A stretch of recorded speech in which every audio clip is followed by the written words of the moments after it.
Admiral Jake Morrison stood on the bridge of the EFS Defiance, watching the stars streak past through the main screen. His weathered face showed no emotion, but inside he felt the weight of what they were about to do. Earth's first real chance to prove itself among the stars, and they had chosen him to lead it. "Sir, we'll reach the neutral zone in 6 hours," Captain Ben Carter said from his position beside the command chair. The younger man had served under Morrison for 3 years.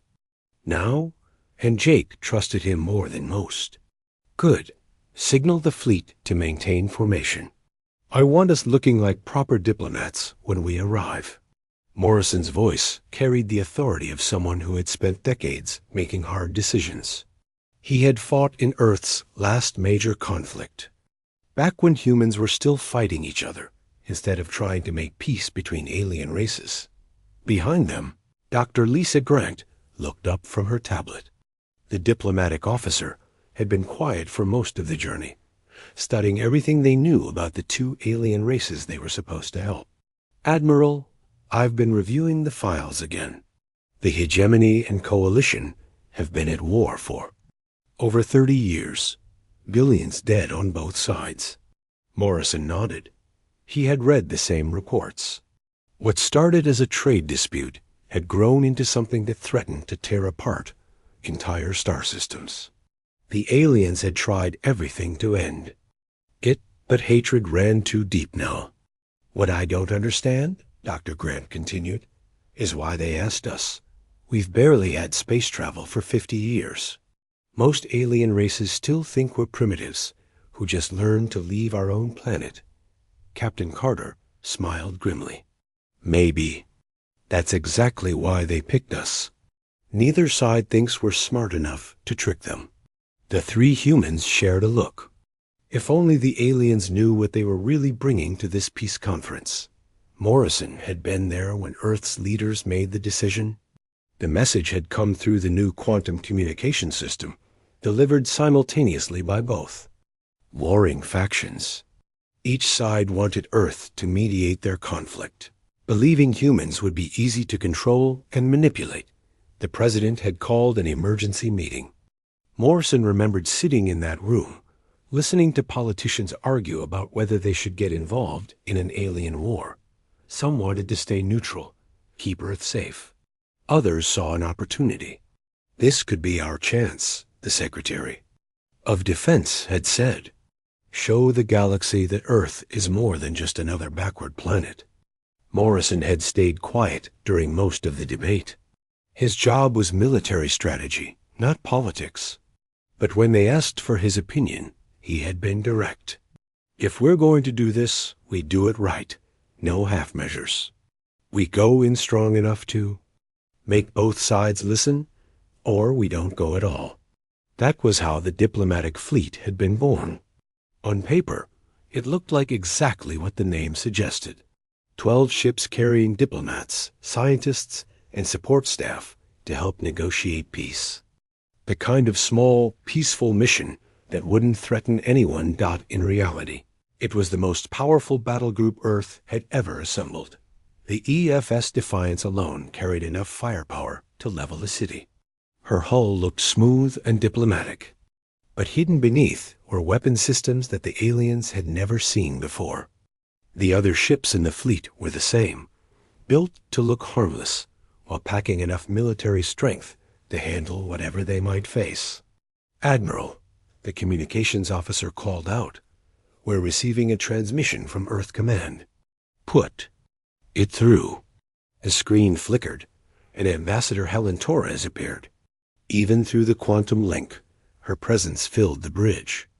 Torres had been Earth's top diplomat for over a decade, the woman they sent when negotiations absolutely had to succeed.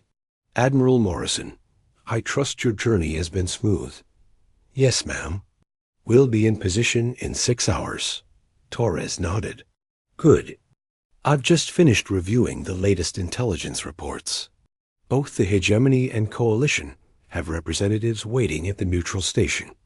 They seem confident that they can convince us to support their side." Morrison almost smiled at that. Let me guess. They both think we're too primitive to understand the real issues. Exactly. The hegemony believes we'll be impressed by their technology and military strength. The coalition thinks we'll sympathize with their fight for independence. Torres paused. Neither side has any idea what they're actually dealing with. Dr. Grant leaned forward. Ambassador, what's our official position going to be? We listen to both sides. We make them think we're just simple humans trying to understand a complex situation. And we gather intelligence on everything they're willing to tell us. Captain Carter spoke up.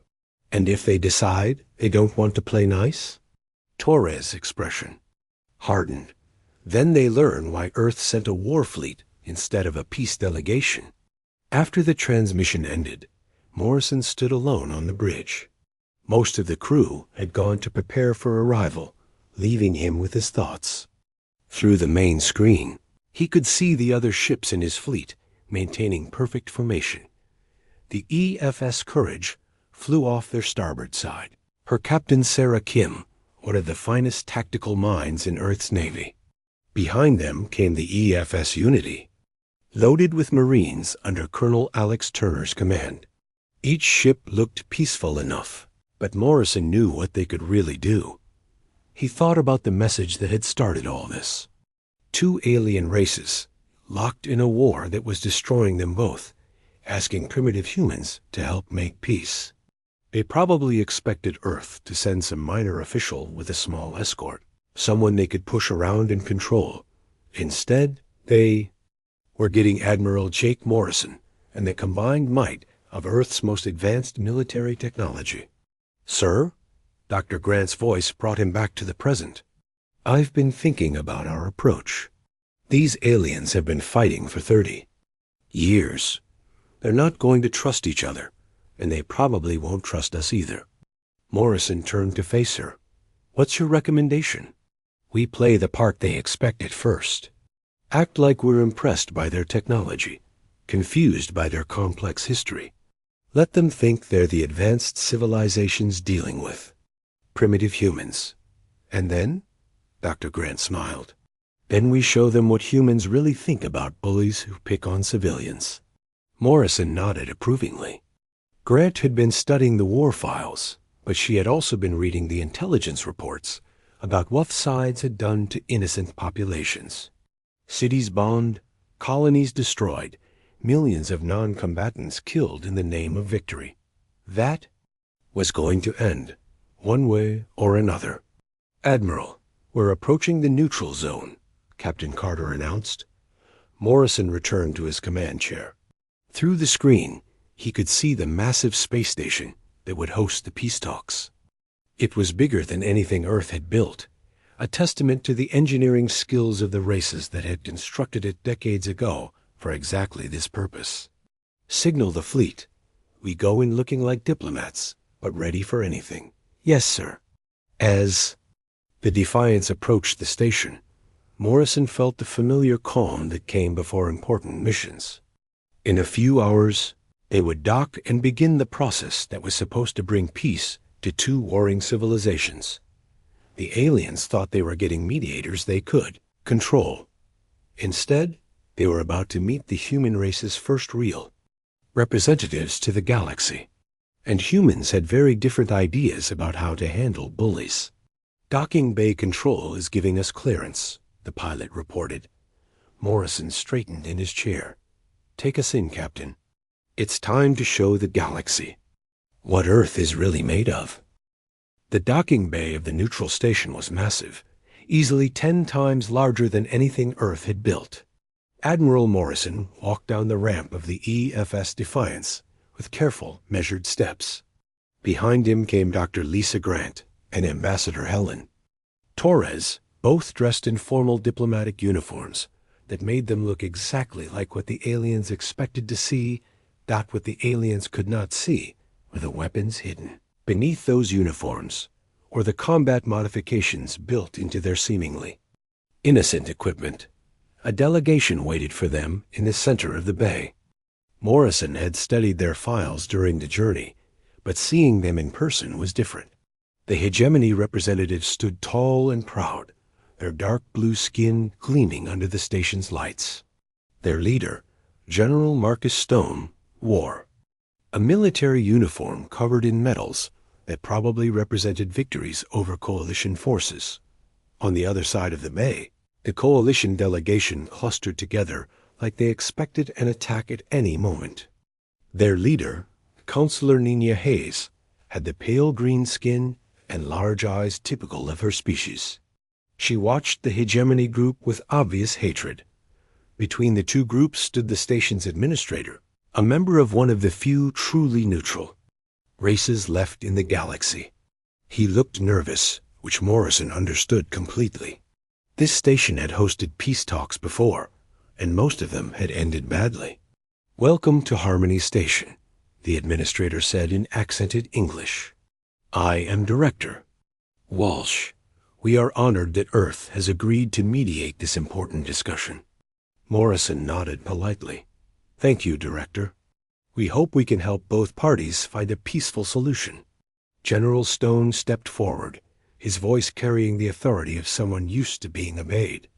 "Admiral Morrison, I presume?" "I am General Marcus Stone, speaking for the Hegemony Council. We appreciate Earth's willingness to listen to reason in this matter." The way he said it made it clear that Stone expected humans to agree with the hegemony position once they understood the facts. Morrison had met officers like Stone before, people who believed their own propaganda so completely that they could not imagine anyone disagreeing with them. Counselor Hayes moved closer, her large eyes fixed on Morrison's face. "Admiral, I am Nina Hayes, elected representative of the Coalition Worlds. We too welcome Earth's involvement, though we hope you will not be swayed by hegemony lies about our people." Morrison looked between the two leaders. Already he could see the problem. Neither side was interested in real peace talks. Each group wanted Earth to rubber stamp their version of events and help them defeat their enemies. "Perhaps we should begin with separate meetings," Dr. Grant suggested. "Give each side a chance to explain their position without interruption." Both alien leaders agreed quickly, each probably thinking they would be the first to convince the primitive humans to support their cause. The first meeting was with the hegemony. General Stone led Morrison, Grant, and Torres to a conference room decorated with images of hegemony victories. The other hegemony representatives included military officers, government officials, and what appeared to be their chief scientist. "Admiral Morrison," Stone began, "let me be direct. The Coalition started this war with an unprovoked attack on our peaceful trading mission. Everything that has happened since then has been a response to their aggression. The scientist, introduced as Dr. Klein, activated a holographic display. As you can see, the Coalition has consistently refused reasonable peace offers. They want nothing less than the complete destruction of hegemony civilization." Morrison listened carefully, asking simple questions that made him sound like he was struggling to understand the complex situation. Grant took notes, playing the role of a confused academic trying to keep up with superior alien knowledge. Torres nodded thoughtfully, as if impressed by hegemony technology and military strength. What the aliens did not realize was that Morrison's questions were designed to gather specific intelligence about hegemony military capabilities and strategic thinking.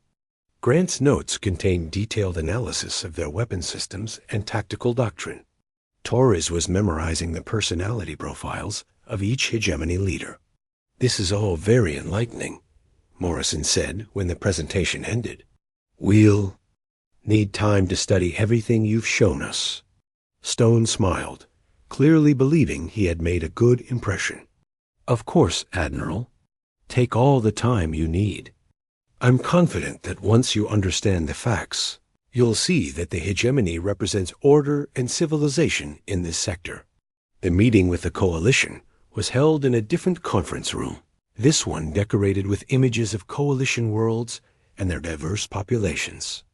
Counselor Hayes sat across from the humans, flanked by her own team of advisors and military officers. "Admiral Morrison," Hayes began, "I want you to understand that we never wanted this war. The hegemony invaded our space, demanded we submit to their authority, and attacked when we refused." Her military advisor, Commander Rick Taylor, leaned forward. "The hegemony calls us terrorists, but they're the ones who bomb civilian populations. They've destroyed entire colonies just to make a point." Hayes nodded sadly. "We're fighting for our freedom, Admiral.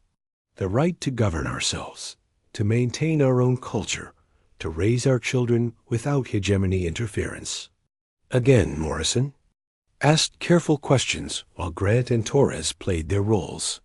The coalition leaders were just as eager to convince Earth to support their cause, and just as willing to share detailed information about their capabilities and plans. After both meetings, the human delegation returned to their ship. Once they were safely in Morrison's private quarters, with jamming devices active to prevent alien surveillance, they dropped their diplomatic masks. "Well, that was educational," Torres said, pouring herself a cup of coffee from Morrison's personal supply. Grant looked up from her tablet. "Both sides are lying, of course, but they're also telling the truth about some things. The hegemony really did start the war with what amounted to an invasion. But the coalition really has been targeting civilian populations in their counterattacks." Morrison nodded.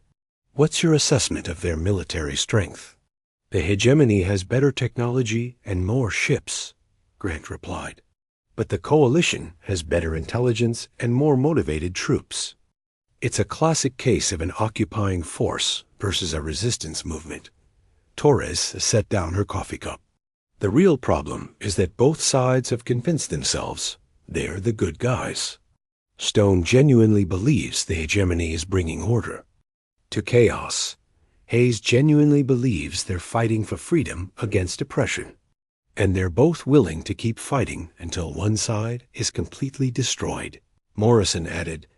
Captain Carter's voice came through the intercom.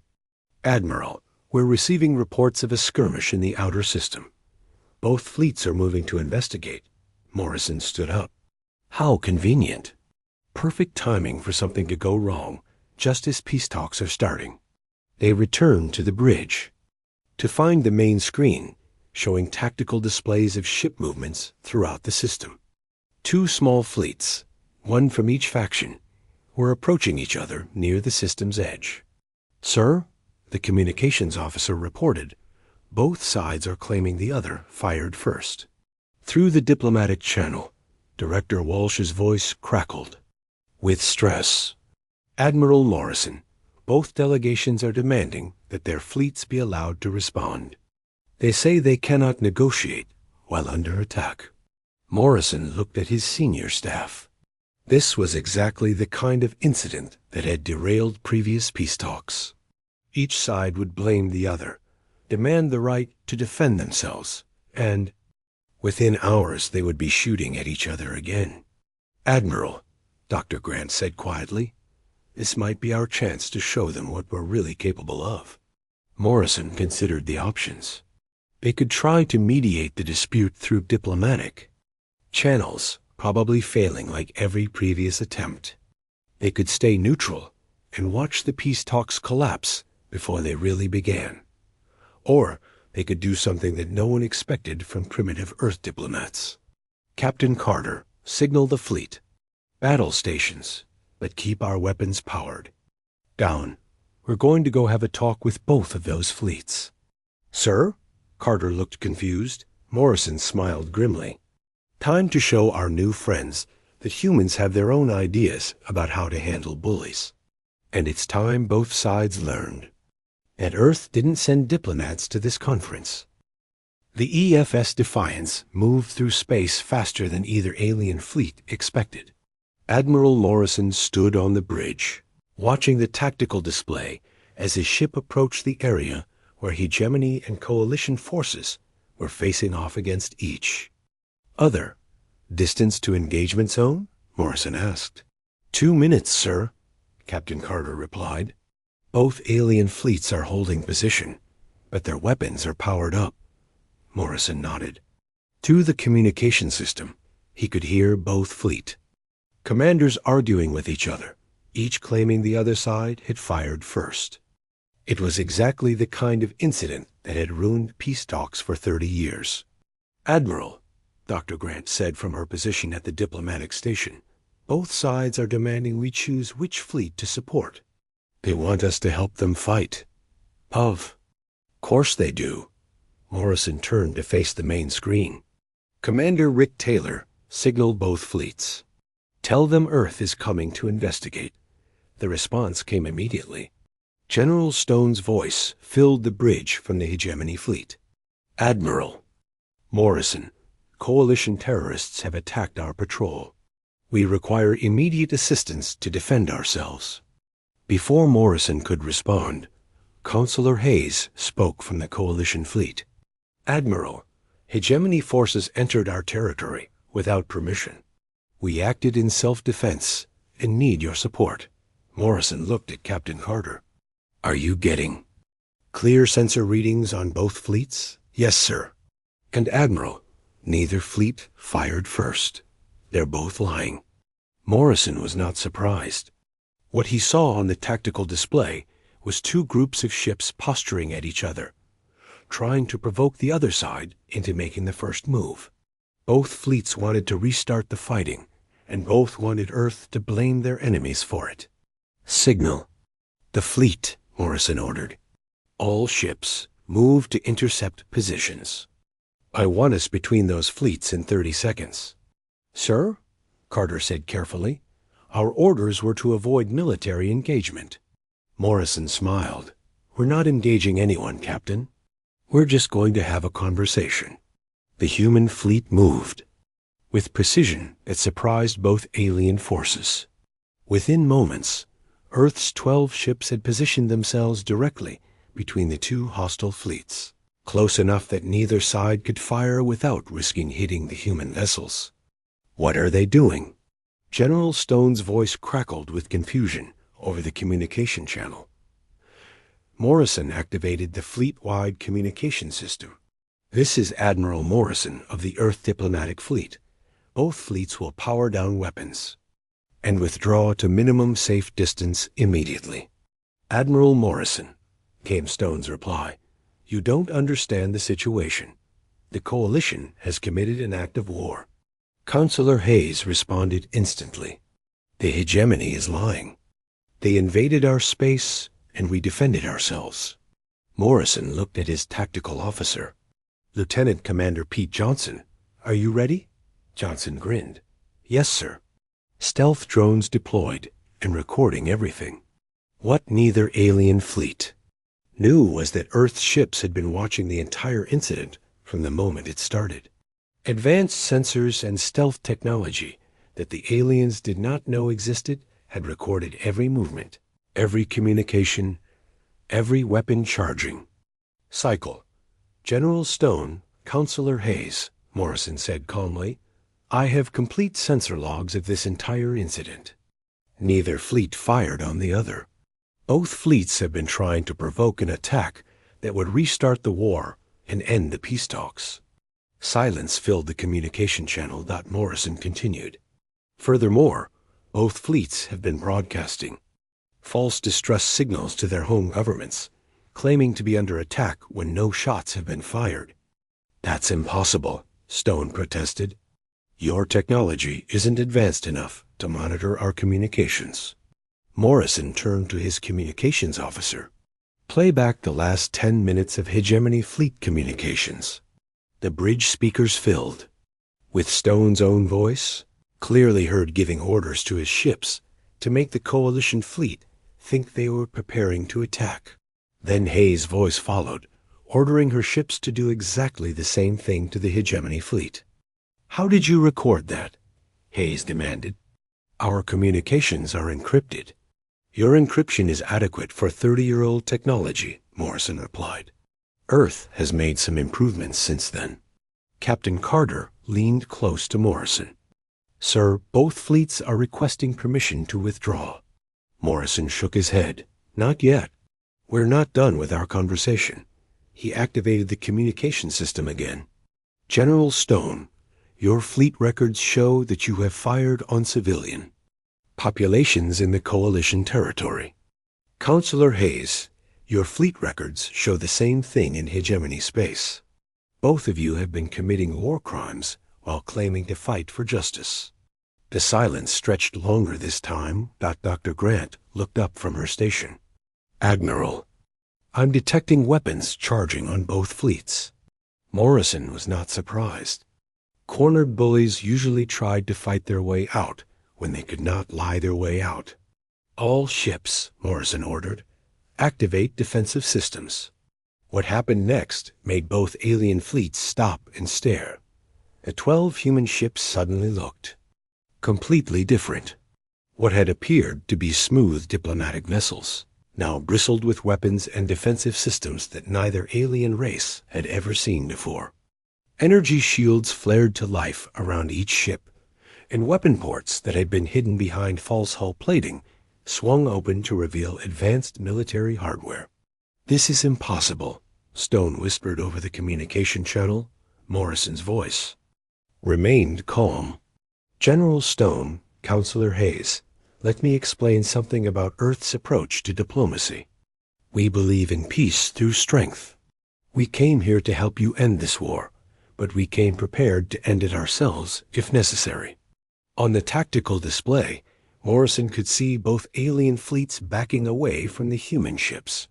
Good, they were. Finally starting to understand the situation. Your technology, Hayes said. How did you advance so quickly? Morrison looked at Commander Rick Taylor, who had been quiet throughout the confrontation. Taylor had been studying alien technology and psychology for months, preparing for exactly this moment. Counselor Hayes, Morrison replied, humans have been fighting wars for thousands of years. We've learned a few things about strategy, technology, and what it takes to make peace last. But your species barely achieved spaceflight 50 years ago, Stone protested. Captain Carter spoke up. General, we achieved spaceflight 50 years ago using technology we developed ourselves. We've been working on improvements ever since. Morrison nodded approvingly. That was exactly the right way to put it. Let the aliens figure out for themselves what it meant that humans had gone from primitive, planet-bound species to advanced space power in just 50 years. Admiral Morrison. Director Walsh's voice came through from the neutral station. Both government fleets are demanding explanations from their commanders. Morrison was not surprised. Both the Hegemony and Coalition had been monitoring the confrontation, and their leaders were probably asking some very hard questions about how Earth had developed such advanced technology without anyone noticing. Director Walsh, please inform both governments that the Earth diplomatic fleet is returning to the station. We'll be ready to resume peace talks in 2 hours. Admiral, Stone said, surely you realize that this changes everything. If Earth has this level of military capability, the balance of power in the entire sector has shifted. Morrison smiled, though the alien could not see it through the communication system. General Stone, the balance of power shifted the moment Earth decided to get involved in your war. The only question now is whether that's good news or bad news for you and the Coalition. As the human fleet began moving back toward the neutral station, Morrison could see both alien fleets following at a respectful distance. Neither side seemed eager to test Earth's capabilities any further. Admiral, Dr. Grant said, both governments are requesting emergency meetings with you. Morrison nodded. Schedule them. But this time, we meet them together. No more separate discussions where they can try to play us against each other. Captain Carter looked worried. Sir, are you sure that's wise? They might start fighting right there in the conference room. Morrison's expression hardened. Captain, if they want to fight, they can do it somewhere else. Earth is here to make peace, and we're going to do exactly that, whether they like our methods or not. The main conference room on Harmony Station had never hosted a meeting quite like this one. Admiral Morrison sat at the head of the long table, with Dr. Grant and Ambassador Torres on either side of him. For the first time since the peace talks began, both alien delegations sat in the same room, facing each other across the polished surface. General Stone looked uncomfortable, his usual confidence shaken by what he had witnessed in space. Counselor Hayes kept glancing at the human delegation, clearly trying to figure out how much Earth really knew about coalition activities. Morrison let the silence stretch for a full minute before he spoke. "Ladies and gentlemen, let's discuss the real situation. Not the version you've been telling your people, and not the version you've been telling each other. The truth." "Admiral Morrison," Stone began, "I think there's been a misunderstanding about our previous encounter." Morrison held up a hand to stop him. "General, we recorded everything. Your communications, your ship movements, your weapons status. There's no misunderstanding." Dr. Grant activated a holographic display in the center of the table. The image showed both fleets from the previous day, with detailed tracking of every ship and every action taken by both sides. "As you can see," Grant said in her calm academic voice, "neither fleet fired on the other. Both fleets were attempting to provoke an incident that would justify resuming hostilities." Counselor Hayes leaned forward. "Dr. Grant, how did you obtain this level of detail? Your sensors should not be capable of such precision." Grant looked at Morrison, who nodded slightly. "Counselor, Earth's technology has advanced considerably in recent years. We've found that accurate information is essential for effective diplomacy." What Grant did not say was that Earth's ships carried sensors more advanced than anything either alien race possessed. The human fleet had been watching both sides since the moment they arrived, recording everything from military communications to personal conversations. Morrison stood and walked to the display. "Let me show you what else we've learned." The hologram changed to show a star map of the entire war zone. Red markers indicated hegemony military bases, blue markers showed coalition strongholds, and yellow markers represented civilian populations.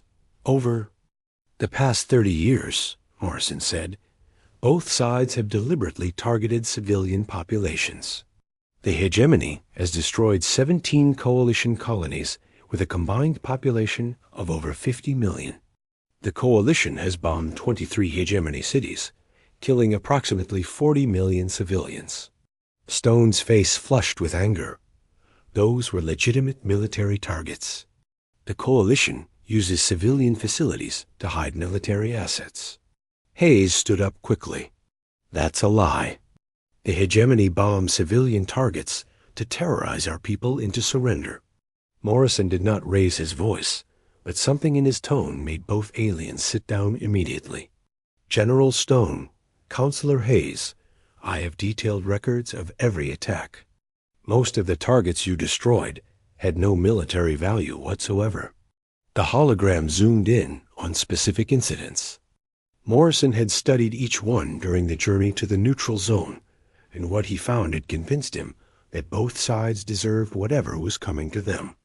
"The hegemony attack on New Hope Colony," Morrison continued, "targeted a farming community with no military installations. 3 million civilians died, including 800,000 children." Stone opened his mouth to protest, but Morrison continued. "The coalition bombing of Crystal City killed 4 million hegemony civilians, most of them factory workers and their families. Again, no military targets were present."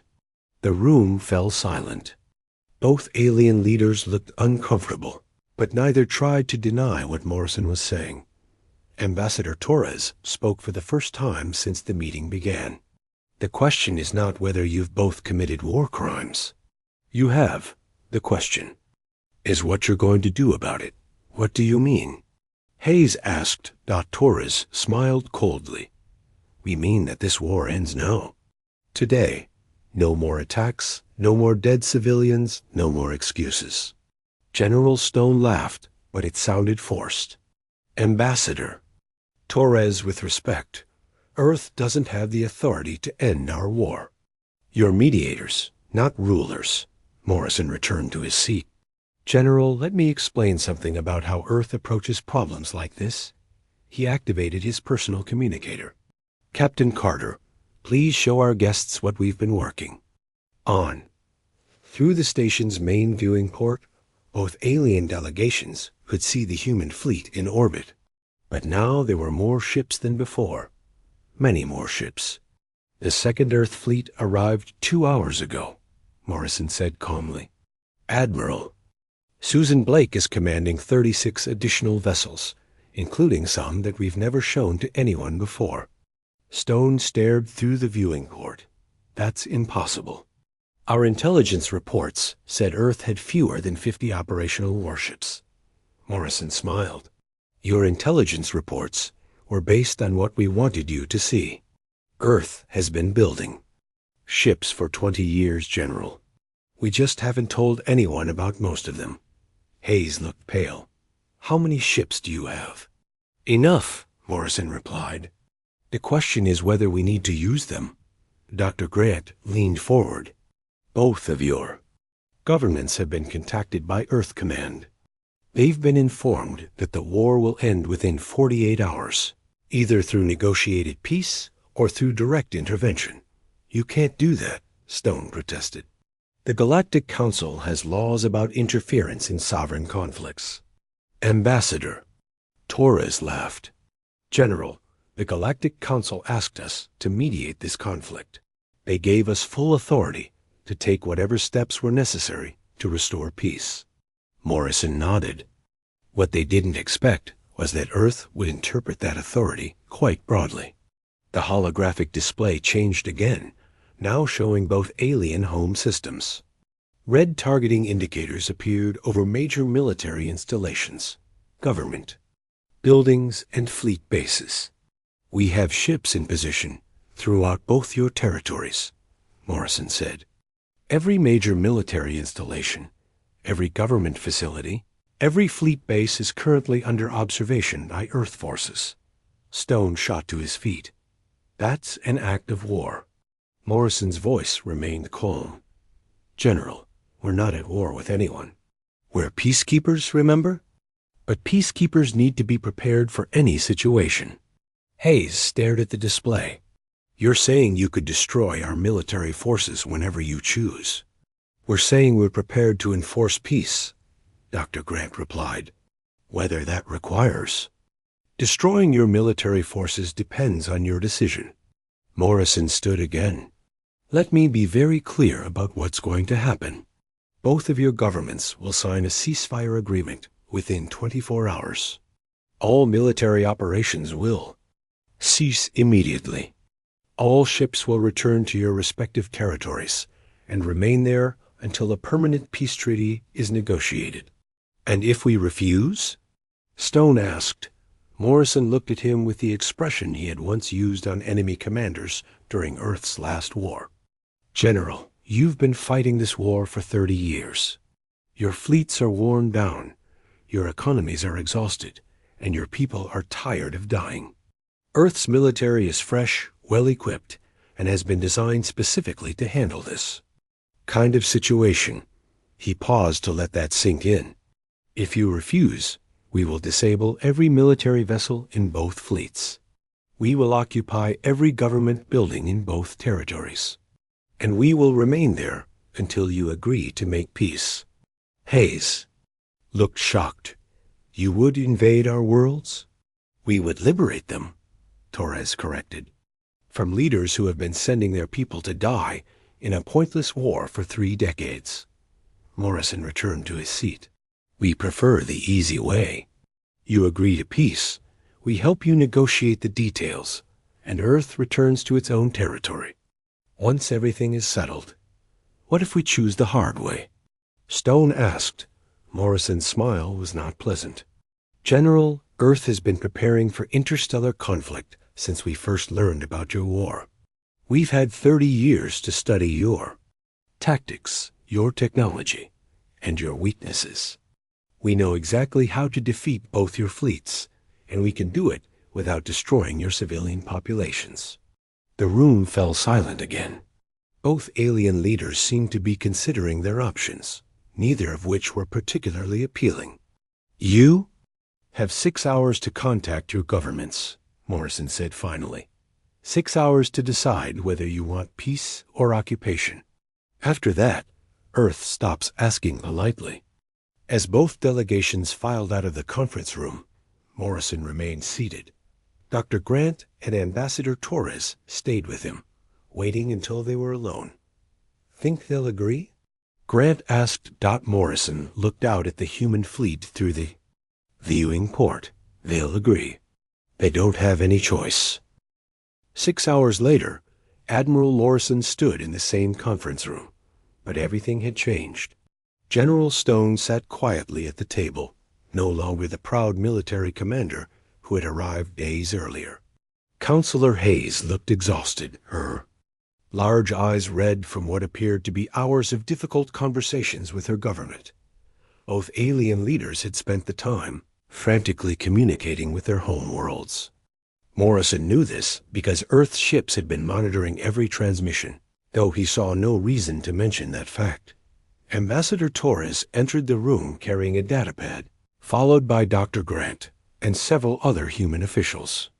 The formal peace treaty had been prepared during the 6-hour deadline, ready for signatures that would end 30 years of war. "General Stone, Counselor Hayes," Morrison said as he took his seat, "have your governments reached a decision?" Stone looked up with the expression of a man who had run out of options.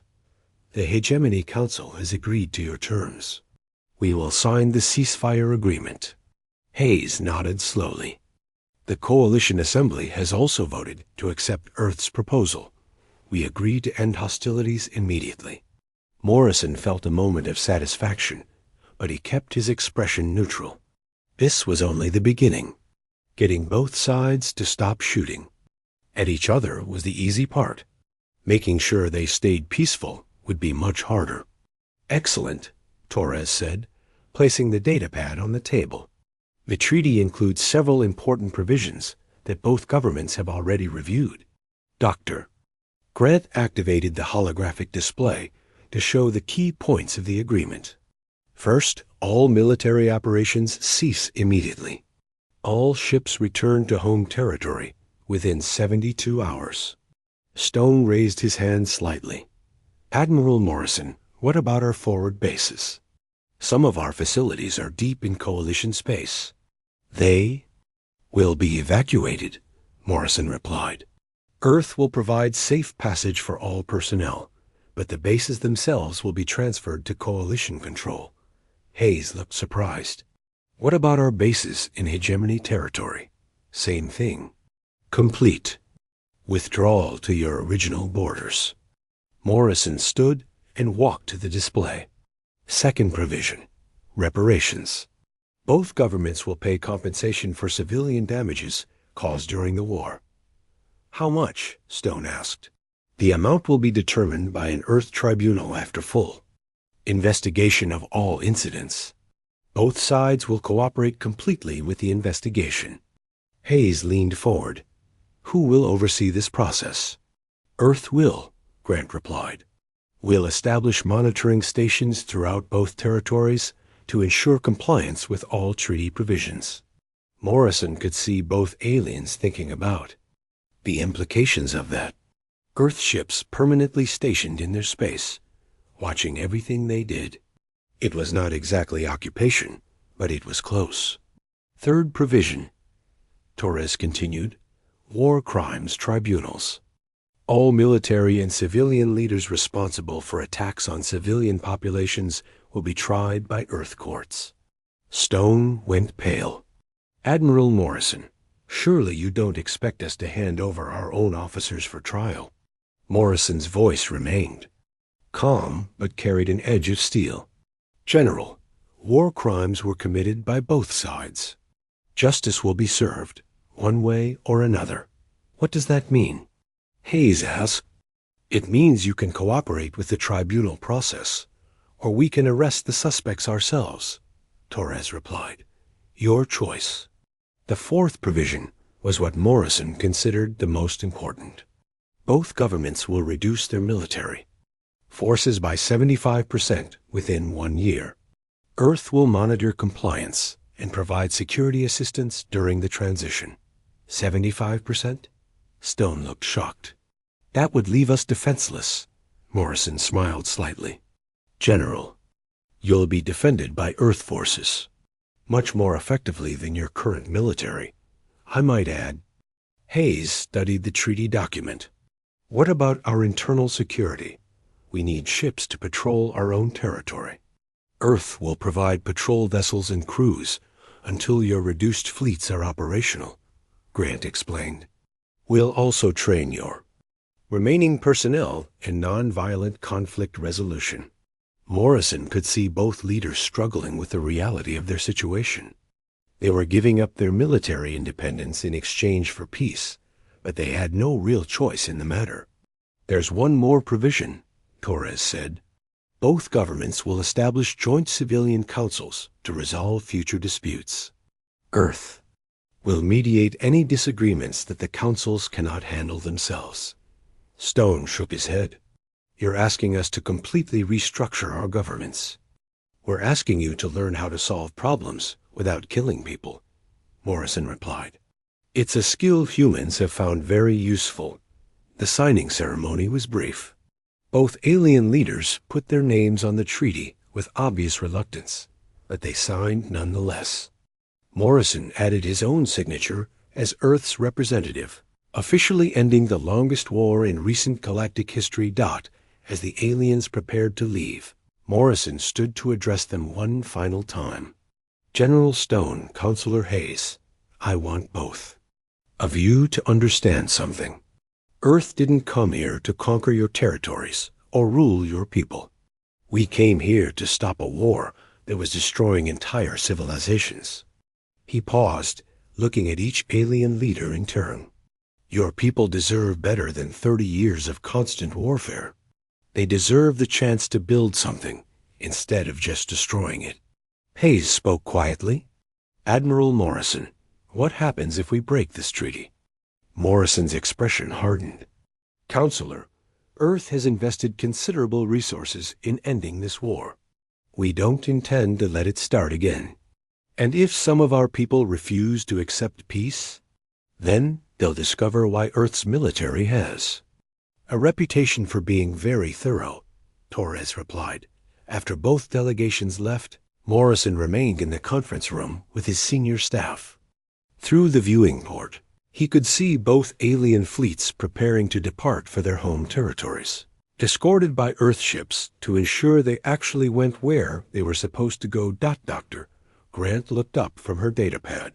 Admiral, I'm receiving reports from our monitoring stations. Both fleets are complying with the withdrawal orders. Good. What about their governments? Both the Hegemony Council and Coalition Assembly have issued public statements announcing the end of the war. There are celebrations in the streets on most worlds. Morrison nodded approvingly. Whatever their leaders might think about the peace treaty, the civilian populations of both territories were clearly relieved that the killing had stopped. Captain Carter entered the conference room, carrying a communication device. Admiral, Earth Command wants to speak with you.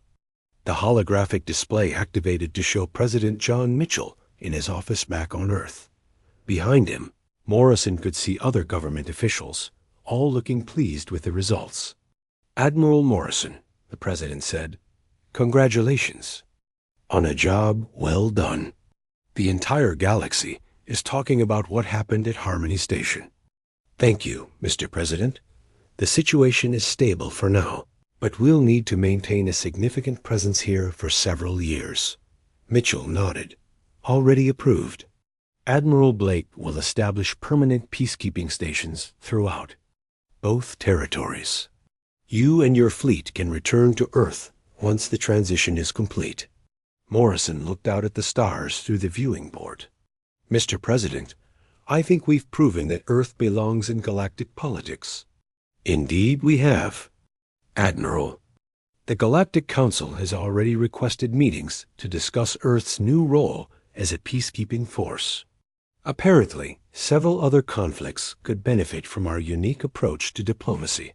After the communication ended, Morrison sat alone in the conference room, thinking about what they had accomplished. When Earth's fleet had arrived at Harmony Station, both alien races had expected to manipulate primitive humans into supporting their cause. Instead, they had discovered that humanity had its own ideas about how wars should be fought and how peace should be maintained. The galaxy would never again make the mistake of underestimating Earth's capabilities.